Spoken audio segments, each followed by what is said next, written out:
You ever wonder why God kept you quiet for so long? Why it felt like the world was moving while you stood still? Like he muted your voice, buried your gift, put you in a corner while others got the spotlight. You weren't forgotten. You weren't disqualified. You were chosen in silence so you could finally hear. Because truth doesn't scream. Purpose doesn't beg for your attention. Destiny doesn't announce itself with fireworks. It arrives in a whisper, and whispers can't compete with the noise of a world addicted to applause and distractions.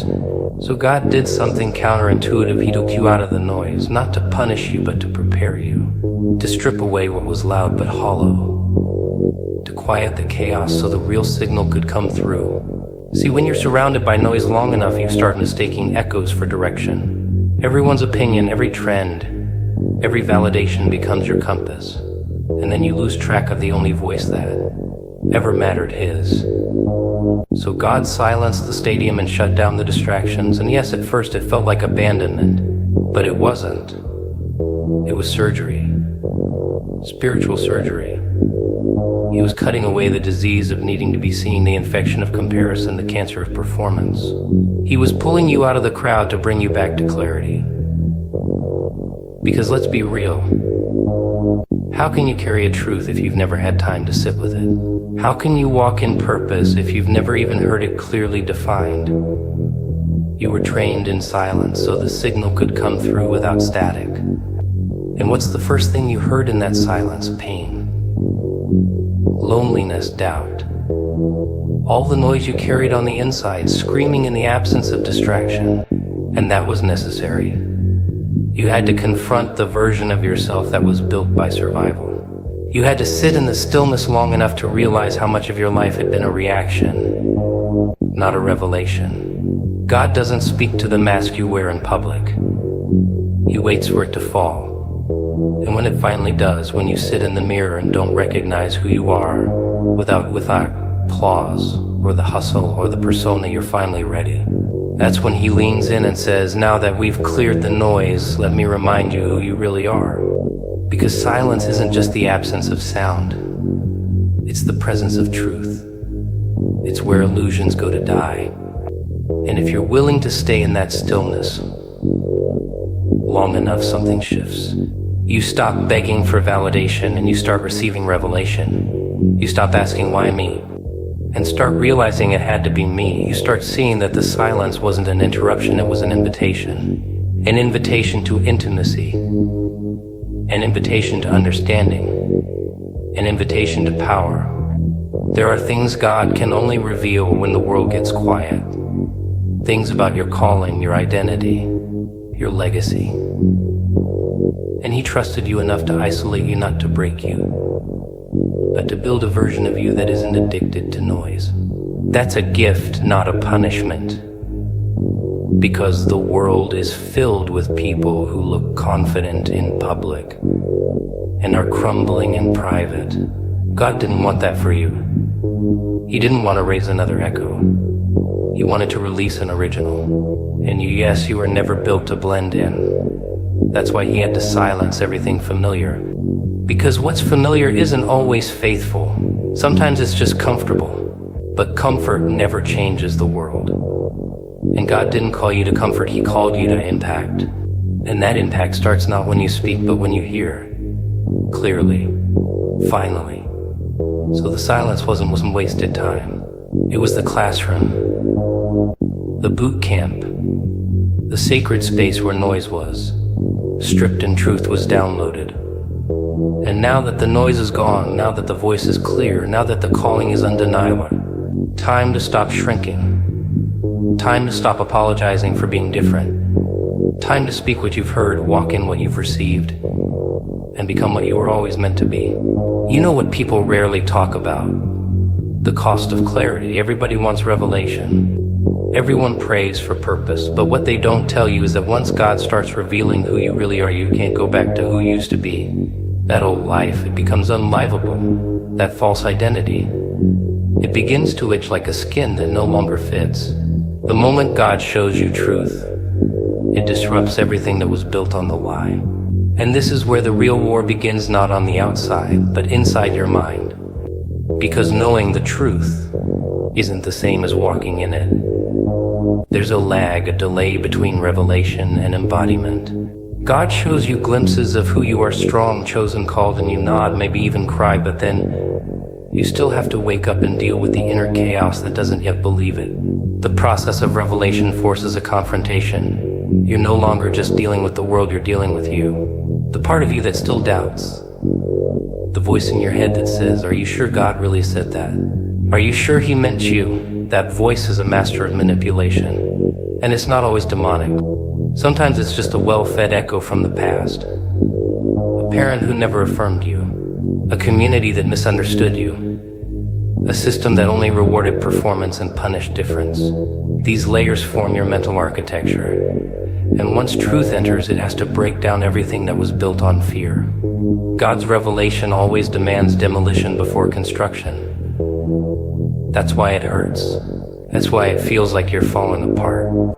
You're not. You're being stripped of the false scaffolding. And the more you cling to it, the longer the suffering. That's the part they don't preach about. The in-between. The space where you're no longer blind, but not yet bold. Where you see the mountain, but you're still dragging the chains from Egypt. That mental friction, that sacred ground.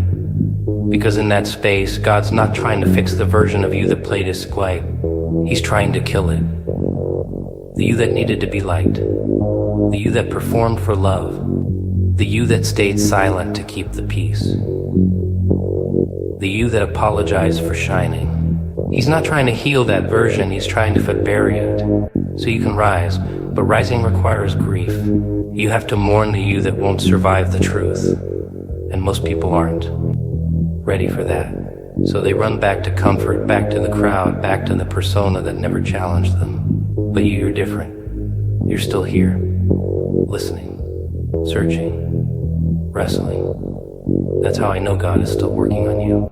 Because here's the wild part, the deeper the revelation, the more isolated the road becomes. You start to see how many people were only attached to the false you. They loved the mask, the manageable version, the one who didn't challenge their comfort or threaten their illusion. But the real you, the one born from fire and shaped in silence, is dangerous. Because now you're not dependent on the room. You're not begging for permission to be whole. You know too much. You've seen too much. You've heard too much. And once you've heard God speak directly to your soul, no one else's opinion can own you. Not fully. Not anymore. So now what?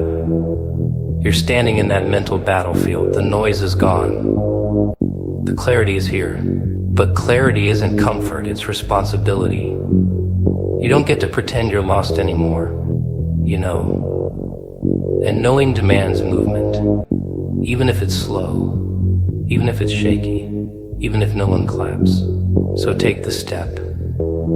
You've spent years internalizing lies about who you were, what you were worth, and what you were capable of. God's voice exposed those lies. Now it's your move. Will you reattach to the illusion? Or will you lean into the terrifying freedom of being exactly who you are? Because freedom is scary at first. There's no script, no applause, no safety net. But there is truth. And where there's truth, there's power. You ever notice how people talk about blessings like they're trophies? Like divine perks handed out to those who pray the hardest, serve the most, or keep their nose clean. But what if I told you that some blessings don't feel like blessings at all? Some of the most divine interventions come disguised as loss, isolation, even chaos. See, when God wants to shift your life, he doesn't always send peace. Sometimes he sends disruption. It's the kind of shift that pulls the rug out from under your illusion of control. Friends disappear. Plans collapse. That comfortable image you built of yourself starts cracking. And in that moment you panic. You think something's gone wrong. But it hasn't. It's going exactly right. Because here's the secret most people won't say out loud. Sometimes the gift is in the breaking. Sometimes God has to ruin the version of your life that was built without him. The version that was people pleasing. The version rooted in survival, not purpose. The version that kept you small because small felt safe. But small isn't sacred, it's just familiar. And God's not in the business of protecting your comfort. He's in the business of revealing your calling. Now let's talk about divine disorientation. That moment when nothing makes sense anymore, not because you're lost, but because you're being reprogrammed. It feels like confusion, but it's really clarity in disguise. You're not spinning because you're broken. You're spinning because the old gravity, the lies that used to anchor your world, no longer hold your sound. God is rewiring your soul not to function like the crowd, but to move like someone who knows they're chosen. And the more chosen you are, the lonelier it gets. That's something no one prepares you for. You think purpose will make you popular. It doesn't. It makes you peculiar. You become hard to understand, hard to control. People start falling away not because they hate you, but because they can't follow where you're going. You're not broken. You're just walking a path they weren't built to walk. It's uncomfortable. It's unsettling. But it's not punishment. It's positioning. You're being relocated from the stage to the shadows, from applause to anonymity, not because you're forgotten, but because God does his deepest work in silence, in darkness, in hidden places. And if you can survive that, you emerge not just stronger, but wiser. Think about it. What if the silence isn't God ignoring you? What if it's him training you to hear without noise? What if the loss wasn't a curse, but a test? Not to destroy you, but to see if you'll still choose truth when it costs you everything familiar. Because here's the thing, God doesn't just want to bless you, he wants to build you. But he can't build on top of pride. He can't build on your image. He has to strip you down to the core, to the real you. The one that isn't addicted to validation. The one who doesn't flinch when left unseen. The one who knows that divine purpose doesn't require public approval. You see, transformation doesn't come when everything is working. It comes when everything isn't. When you've run out of explanations. When the mask stops fitting. When the roles you played no longer satisfy. That's when the real work begins. That's when God says, now I've got you exactly where I want you. Now I can speak. Now I can move the pain. Necessary, the confusion. Inevitable. The isolation holy, but in the end you'll see that it was never random. It was never chaos. It was construction. A divine rebuilding. A holy reintroduction to yourself. Not the self shaped by trauma. Not the self sculpted by public expectation. But the one formed in fire, that fire. It's not to destroy you, it's to refine you. You just have to. Trust the burn. And if you're in that place right now where everything is falling apart, don't rush to put it back together. Let it fall. Let it burn. Let it strip you. Because what God rebuilds after that, it'll be real. And real is rare. You ever wonder why God hides you before he reveals you? Why he tucks you away in obscurity, makes you invisible to the very people you thought were supposed to help you rise? It's not rejection, it's refinement, because the truth is, greatness isn't grown in the spotlight. It's forged in the shadows. And some of you are being hidden right now, not because you're unworthy, but because you're unthought worthy. And there's a difference. See, we live in a culture that worships visibility. If they don't see you, they don't value you. If they don't follow you, you think you're falling behind, but God's timeline is not interested in trends. He doesn't rush a masterpiece just because the world is impatient. He's not building you to be popular. He's building you to be powerful. And power, real power, requires solitude, silence, and struggle. Now the hidden seasons, they break you. Not in a way that destroys you, but in a way that dismantles everything fake about you. The ego, exposed.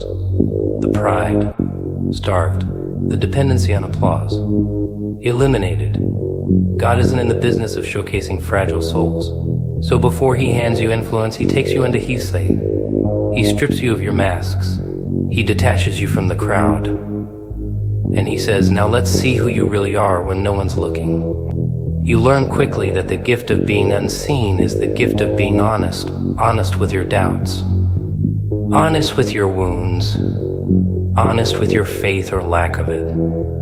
There's a brutal kind of truth you find in isolation. And most people never reach that level of honesty because the noise of the crowd keeps them distracted. But in hiding, there's no one left to impress. You either face your demons or you let them control you. And that's where the real shift happens. People love the idea of being chosen, but they forget what it costs. Being chosen means being set apart, not elevated, separated. Sometimes violently, sometimes painfully. You think you're being punished, but no, you're being preserved. God's hiding you not to hurt you, but to protect what's sacred in you. Because what He's placed inside you, it can't survive in environments that feed your ego but starve your purpose. And while you're hidden, He trains you. Not always in glamorous ways. Sometimes it's in the quiet discipline of waking up and doing the hard thing with no recognition. Sometimes it's in showing up for others who will never return the favor. Sometimes it's in failing, rebuilding, learning. Again and again. The hidden season teaches you grit, teaches you patience, teaches you to stop performing and start becoming. And eventually something wild starts to happen. You stop craving validation. You stop chasing affirmation. You begin to understand that value isn't proven by visibility, it's proven by alignment. When who you are, what you do, and why you do it finally line up not for the crowd, but for God, that's when you become dangerous, not flashing, not loud, but anchored. And that kind of person, that kind of soul, can't be bought, broken, or manipulated. But here's the twist most people miss: being hidden isn't a punishment. Being revealed is. Because once God puts you on display, the attacks come, the expectations come, the pressure mounts. If you're revealed before you're rooted, you'll collapse. That's why the hiding is holy. It builds the foundation that keeps you grounded when the storm hits. So if you're in that space right now, unseen, overlooked, buried, don't rush it. You're not being delayed. You're being developed. There's a version of you that exists only on the other side of this process. And when the time is right, when the roots are deep enough, when the ego-bin's been killed, and the spirit has been sharpened, then God will lift you. But not before you ever ask yourself why pain doesn't just knock once and leave politely. Why it lingers, sits in your chest like a weight that won't move. See, people love to talk about blessings, about breakthrough, about favor. But let's tell the truth, pain is the real teacher. And not just any pain, but the kind that hits you when you're alone, abandoned, stripped of support systems. When there's no one left to blame, no one left to perform for, just you and God and the wound. Here's what they don't want to say out loud. Some pain is intentional, not accidental, not random, not some cosmic glitch. No, it's engineered, tailored. Pain becomes the scalpel in the hands of the divine. Not to kill you, but to cut out the lies you've believed about yourself. To extract the illusions you've wrapped around your soul just to survive. Because God isn't in the business of leaving your soul wrapped in denial. He's after the real you, the you underneath the trauma, the survival mode, the approval addiction. And that's why it hurts. Because healing always starts with exposure. The process is never clean. It's messy, confusing, brutal even. You'll start to think you're going backwards. You'll scream at the silence, beg for a sign, and still find yourself in the dark. But darkness is deceptive. It doesn't mean you're lost.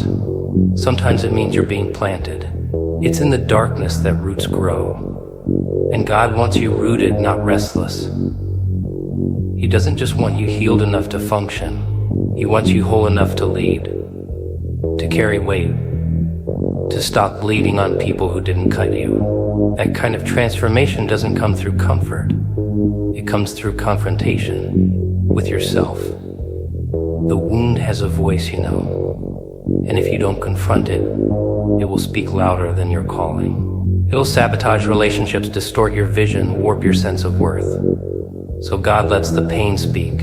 He allows it to echo until you stop numbing it with distractions. Until you finally sit still long enough to ask, why does this keep breaking me? And then he whispers the truth. Here's the thing most people miss: the wound isn't the enemy. Avoiding it is, because anything you won't confront, you'll repeat.